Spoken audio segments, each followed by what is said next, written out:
Hey, Disturbing listeners, 90 Day Fiancé. Let's watch. I honestly don't know what my dad will do. My dad will either walk away and not say anything or make a big old scene at the lunch spot. So Mom, don't want to hear any drama. Hopefully everything goes well because it has the potential to all blow up. Yeah, the chance of violence. I mean, there have been talk. The thing to know about violence and its potential of happening is one of the signs is escalation in conversation and threats. Tammy has threatened Kalani and went after her, had to be held back by the mom. And the father has also said, not to the family, but to Asuelu, that if Asuelu gets out of line, there's going to be violence. So I think there's a pretty good chance that this is going to come to some blows. Now, what I don't think is going to happen is that the father is going to be violent with a woman given his values. I don't know. Let's see what happens. Hi. Nice to see you.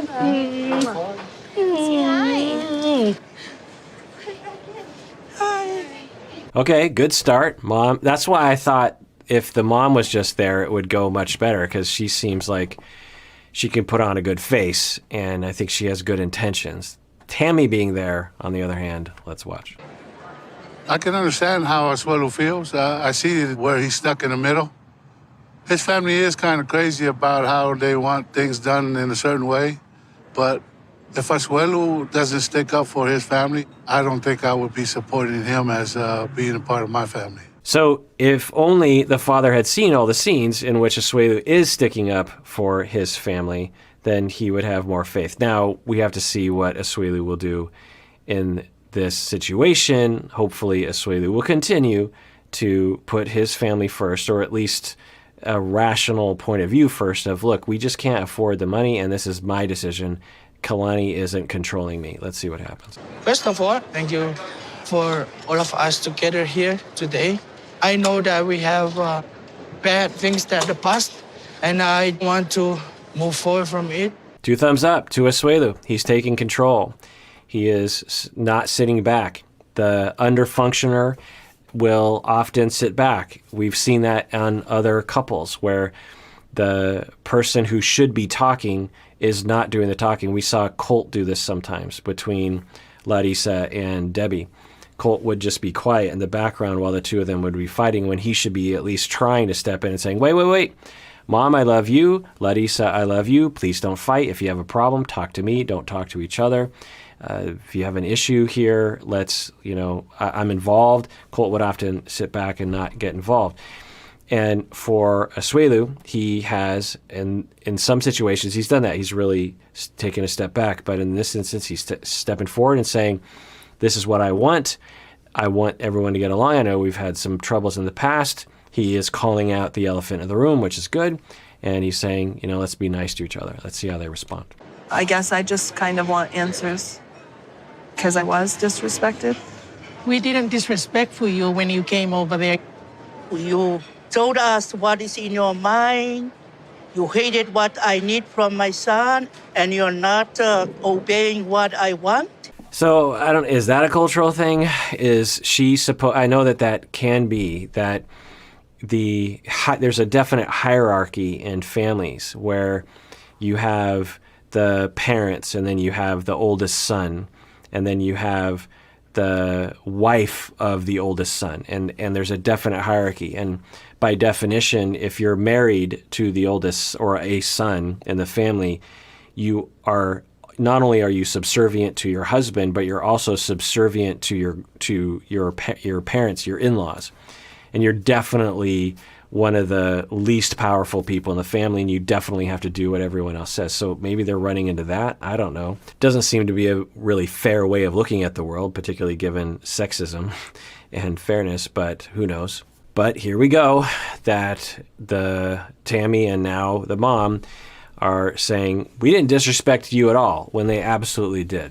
So if I were Asuelu, I'd step in and say, look, okay, I thought, Mom, Tammy, I asked you to apologize to Kalani. You're not doing it. So maybe we should put it to rest for now. Let's have a good dinner and let's stop talking about it. But you did disrespect her, and you do need to apologize to her. But if you're not going to do it, fine. Let's move forward. Let's just try to have a good meal. Let's see what Asuelu says. I support my mom. I'm happy because my daughter support what I need, but my son is always. I want as well. Okay, that's interesting. We're starting to get a little bit more nuance into the way this family system works. For the mom, she says, I love Tammy. She didn't say this, I'm exaggerating a little bit. I love Tammy. She's the good daughter because she sticks up for me. So Tammy probably, so this is a total speculation. When you deny children love and attention, they have two choices. They can either just kind of give up and say like, well, okay, you're over there and I'm over here and whatever, okay? The other choice that some children will make is they will lean in and they will try to get love by being the perfect child. But to be a perfect child to an abusive parent or to a problematic parent, maybe a parent with mental illness, you have to adopt a very odd point of view. You got to really let go of your logical mind. You got to let go of your identity, and you just have to become this fighting dog on a leash that your mom has you on.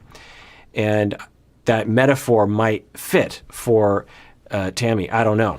But you heard the mom say, Tammy's good because she fights for me. And Asuelu is bad because he doesn't obey me. So what's going on there? What kind of transgenerational trauma is going on in this family that would cause the mom to be such a black and white thinker? Because that's not what's really happening, right? Asuelu is bending over backwards to accommodate and to stay connected. And just because he won't give you $1,000 doesn't mean he doesn't love you. It's a real black and white way of thinking. To be like Tammy to help his mom, just like the same. So it's possible that the mom's traumas has made her believe that most people are not in her camp, and most people will betray her, and most people or everyone will disappoint her on some level. Early childhood experiences might have taught her that. I don't know. This is completely speculative, of course. And she needs constant affirmation that you are not betraying her. And some of you might know people like this in your own life. Some of you might even be like this, and through therapy you've realized how to modify that behavior and that attitude. Black and white thinking. Any indication of disloyalty, any indication of abandonment, any indication that you don't like me and that you're not 100 billion percent, invested in me is an indication that you're not with me. You're either 1,000% with me or you're against me. If you're 99% with me, that 1% means you're not with me, that kind of attitude. Because in the past, it usually was correct that when someone indicated they were going to abandon you or betray you, they usually did. And through life experiences, individuals will learn if there's a hint of abuse or abandonment coming, it's coming, because it usually does. So I'm going to be hyper vigilant. I'm going to be constantly looking for any sign of abandonment and harm and betrayal. And I'm going to react very strongly against it because I might as well push them away now and get some control, or signal to them to not do that so they stay close to me. And maybe that's what Tammy has fallen into, that the mom has thrown that net over Tammy and has trapped her in this world of being her fighter, being her champion, doing whatever the mom says and more to really prove that she's in the mom's camp so she can get some love. If Tammy didn't get enough love from the mom, then Tammy might be in this constant treadmill of trying to get love from the mom by over-proving that she is loyal to her. Who knows? It's completely speculative, but it's an hypothesis to keep an eye on. My mom needs us well to help us, and that's the life in Samoa. We have to send no matter what, crying, dying, whatever. Kalani has someone dead. She should know that. I don't think Kalani and Asuelu understood what they were getting into. So if that's the case, Tammy is not fighting against Kalani. Tammy is not fighting against Asuelu. Tammy is trying to signal to the mom that she is loyal to the mom, so the mom will love her back. and give her some of the love that she was denied growing up. Again, who knows? But I wouldn't be surprised. Let's just put it that way. I would have to talk to them. It could be 1,000 other things. But at least when I hypothesize that, it satisfies me a little bit because I've been really trying to figure out what in the world is going on with Tammy and the mom. And again, the mom, in my hypothesis, I don't know, but this would be the hypothesis I would test if I talked to them. The mom had tremendous abandonment and abuse trauma when she was young and is hypervigilant about loyalty. And unless you're constantly proving that you're loyal, then you are betraying, and it's a constant threat to my personhood. And since Asuelu isn't being 100% loyal, he's saying, look, I'm loyal to my family. And the other problem, if you do have these kinds of traumas, when you're constantly, like what I'm hypothesizing the mom has, which I don't know, is that because of your hypervigilance, you are in a constant state of testing other people to see if they are going to betray you, because you're always wondering, is that person going to betray me? Is that person going to leave me? Are they going to cheat on me? Are they going to talk about me behind my back? Have they lost their love for me? Are they going to leave me? And you want to know, like you're worried about getting a disease, so you're constantly getting tested at the doctor. So you will test people, and one way you could test someone is as they get married, you're like, oh no, he got married to another person that I don't know if I can trust that person. Am I going to lose my son to this family? Even though, and we've seen other parents have this reaction, right?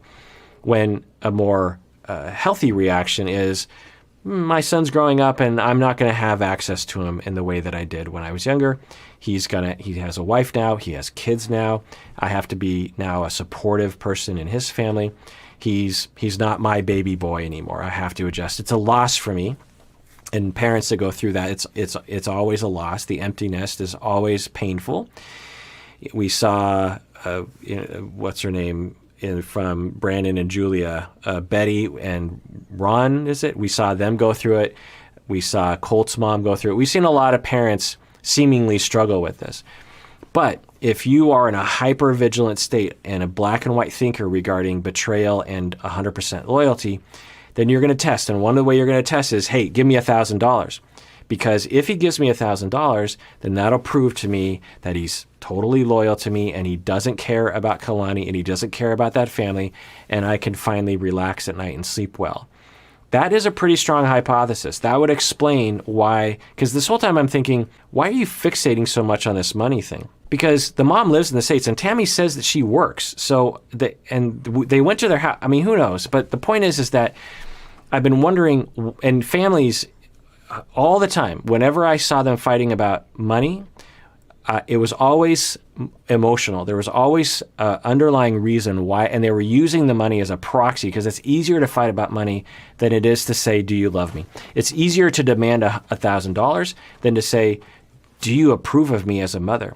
And maybe the mother has a lot of insecurities. Maybe she's made a lot of mistakes.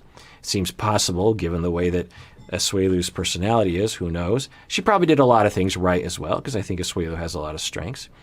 But one way you could test it is, give me $1,000. If he gives me $1,000, then I can relax. And so to the person who is a constant worrier about betrayal, in the same way that if you're terrified of having a disease, sometimes you just want to know either way. And sometimes when you know, like you do have the disease, it kind of relaxes you because the question mark is very anxiety provoking. So it's like, is he in my camp? Is he loyal or is he betraying me? Is he loyal or is he betraying me?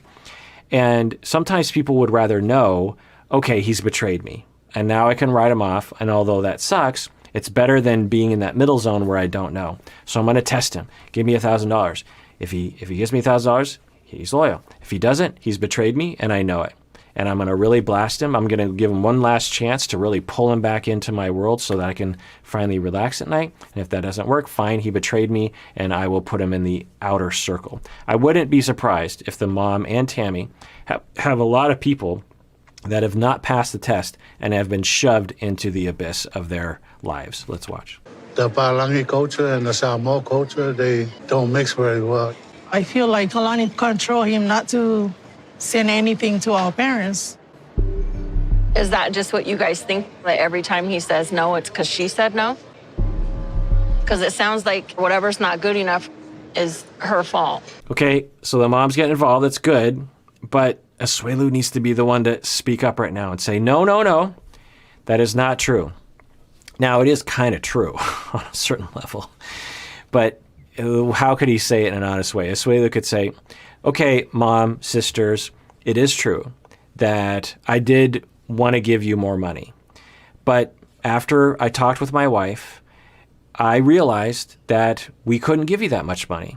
I wanted to give you a lot of money, but that's because I don't think about budgets. My wife is better with budgets, and so we talked about it. And you know what? She's right. We can only afford $100. If we give you $1,000, we're not going to be able to feed our kids. And I can't do that. And so although at first we were debating about that, and I did want to give you $1,000, if I had given you that $1,000, that would have been a big mistake. And so you're right that Kalani did influence me, but I have come to realize that that is the right decision. Now, if she had it her way, we wouldn't give you any money, but I gave you $100.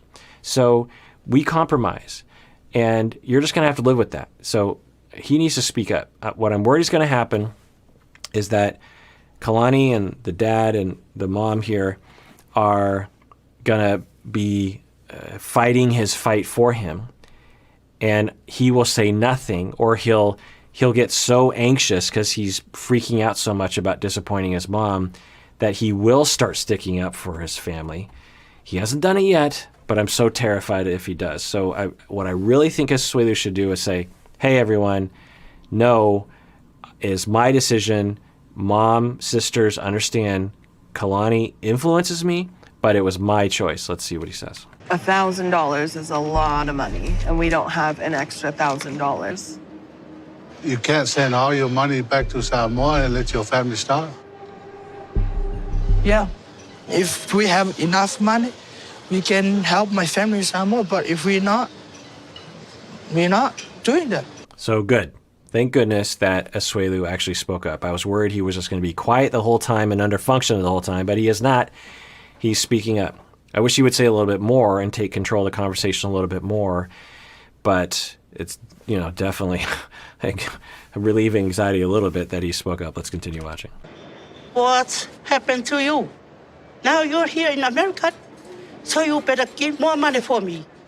What is happening? Now, again, if this is some proxy for do you love me that she has completely crossed the wires of because of her betrayal trauma in her early life, then I would understand. But on its surface, what is happening? They've all established that they would have to starve their kids to give them $1,000, and no one is on board. Asuelu has held his ground for, I think, weeks now, and you're still talking about it. And now Tammy is going to notice that mom is suffering, and she's going to do her loyal job to win mom's favor, and she's going to start barking, and then this whole thing will blow up. There seemed to be like a little window of opportunity that the family would relent a little bit, that the mom and Tammy would say, okay, fine, and give it up. But golly, they just tenacious. So they're just supposed to fight so that you're happy? Lisa, why are you asking my mom? Tammy, why are you butting in? And No, I'm talking because mom this to is mom. my mom. This is Okay. my mom. Right. So there's a lot of consistency with this theory and this hypothesis. I don't know if it's accurate. I'd have to ask them. But we're seeing that as the tension is rising, as the undifferentiation, the fusion is starting to happen, and the triangulations are starting to happen, mom to mom, they are trying to have a conversation. If I was there, I'd be like, look, Kalani family, I don't think Asuelu's family is rational about this money thing. So if you expect to have a rational, logical conversation where you can see eye to eye, I don't think it's going to happen. They've never exhibited that they're capable of that. So you have three choices. You can either just ignore it and just try to have a good time and just just don't listen to them, because that's one option. That's not a good option. You can try to reason with them and get into a massive fight, or you can communicate that you're just going to agree to disagree. But anyway, so the mom starts to talk to the other mom, and then Tammy steps in, because as the mom's anxiety is going up, Tammy starts to perceive that, and according to my hypothesis, she has to prove that she is definitely on the mom's side so that she can get a little bit of the mom's attention that she maybe wasn't given when she was growing up. I don't know. It's just an hypothesis. There's no sense of getting all crazy and wild up over this. I think that Asuelu's family kind of pushes the Polynesian culture card a little much. My husband and I had our issues with these types of things, but they weren't so over the top and outlandish. I think the mom's being great. She was saying, look, I'm being nice. I'm talking woman to woman to the other mom, and I'm saying, please just realize that they don't have that money. And we also hear another data point, because it's always this question I've been having since the beginning. Is this completely normative for this culture, or are there elements of culture, of Samoan culture, in this money request that the family is exaggerating? And both the Samoan father of Kalani has confirmed that, and the wife of the Samoan man has confirmed that as well. Why you try to pressure me? It's make us fight, and I don't want that. You listen, Mom? If you don't agree what I say, I will cross Samoa in my bank account. Okay, it's a little odd way of expressing it. He's not speaking his native language, so maybe there's some expression in Samoan about crossing out something. But he's sticking up for her, and I'm guessing Kalani really enjoys this. I'm guessing Kalani is like, thank you. You're not throwing me under the bus. You are fighting the fight that you need to fight. I don't need to get involved. So hopefully Kalani just stays out of it, because when she gets involved, that triggers something. She deserves to say something if she wants to, but I think politically it's best if she let Asuelu and the family have the conflict between them, because that's really where the conflict is. It shouldn't be involving Kalani at all. They shouldn't be targeting her. This is a problem between mom and son, and they need to work something out. I think the whole conversation here, and I heard you, what you saying, because I'm your mom. I love you so much. I don't want to lose you from my hands. If I ask you money and you think it's not okay, it's up to you. Well, that was a roller coaster. She starts off by saying, I hate you, to her son, and then she basically says, well, okay, it's up to you. Or is she saying, I'm done with you? Well, what is she saying? I'm sorry, Kalani. I'm sorry for everything. Thank you for your apology. I apologize as well. Are you agree with that, Tammy? I'm not going to be apologize to Kalani about everything that happened in Washington. With Tammy being completely different from everyone now, maybe they'll just say, well, Tammy. But the mom, Asuelu's mom and Kalani apologize to each other. That's a start, and that's really, really great to see. I think that's the main relationship that needs to be strengthened. Tammy, I'm guessing the family, all of them, can just be like, well, okay, Tammy, that's great. Moving on with life. Let's see what they do. With everything fixed, but are you happy with how things went? Not fully happy, because there's still people that they don't want to go along. So I'm quarter half happy, not fully happy. Okay. Well, that's better than not being happy at all, right? Yep. Okay. So that's great. Kalani's mom checks in with Asuelu. There's a nice little moment there. They're helping each other out. And I think it's a good political move, too, of, hey, if Tammy doesn't want to play ball, then, she doesn't want to play ball. But we're together, and we're going to have a good time, and we're going to live in reality. Tammy will live in whatever world she's living in, and everything will be fine with us. One dinner's not going to be able to fix this problem we have, so. Okay, thank you guys for coming today. Thank you so much, and let's go. Oh, no violence. I gave it a 50% chance that there'd be some some fist fight, which, you know, this show has had before.